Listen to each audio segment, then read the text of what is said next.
Protestant heretics and stuff, like conspiracy theorist Protestants and stuff will say that, like, oh, America was founded as a Christian nation and stuff. No, it wasn't. America was founded as a Freemasonic nation, okay, not a Christian nation. The whole idea that you can be whatever religion you want to be, you know, freedom of religion, freedom of speech, freedom of press, freedom of this, freedom of that, all this whole idea of freedom, that is Freemasonry, is even in the name, Freemasons, right? That all of that doctrine is Freemasonic doctrine, it's not Christianity. That is satanic, Luciferian, Freemason doctrine.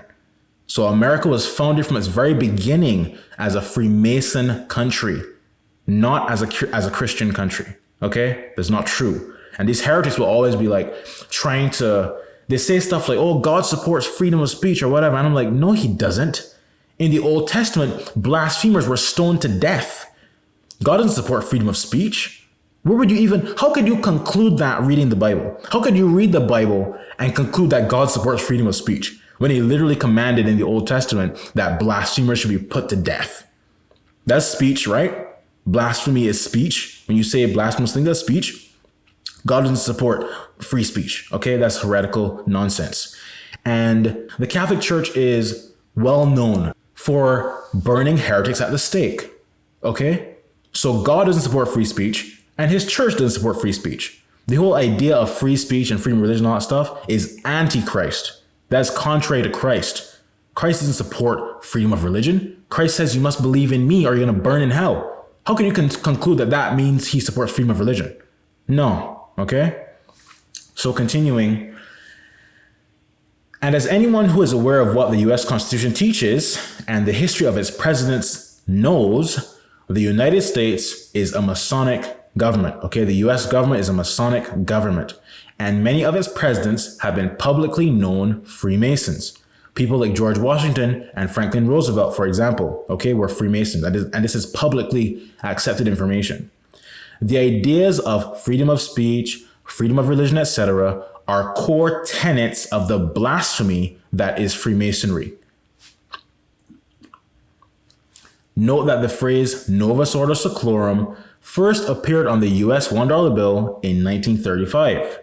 And who was president in 1935? Franklin Roosevelt, a Freemason.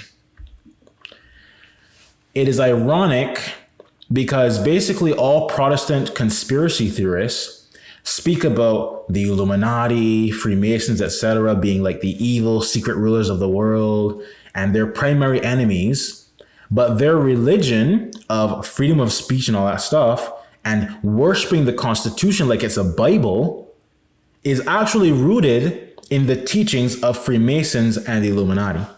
So the very people that they're claiming to fight, oh, we got to fight the New World Order, we got to do all that stuff, they believe the same religion as the New World Order. The Constitution is a Freemason document. That's what it is. It's not a Christian document. And you're claiming to fight the Freemasons and Illuminati and all this stuff while professing the same things that they profess. Freedom of religion, freedom of speech, freedom of this, freedom of that. Being obsessed with this freedom thing. That's Freemasonry. Christianity, Catholicism, does not support freedom of speech or freedom of religion. In the Old Testament, God commanded that blasphemers be stoned to death. God does not support freedom of speech. The Catholic Church is well known for burning heretics at the stake. God's church does not support freedom of speech. So neither God nor his church support freedom of speech, either in the Old Testament or the New Testament.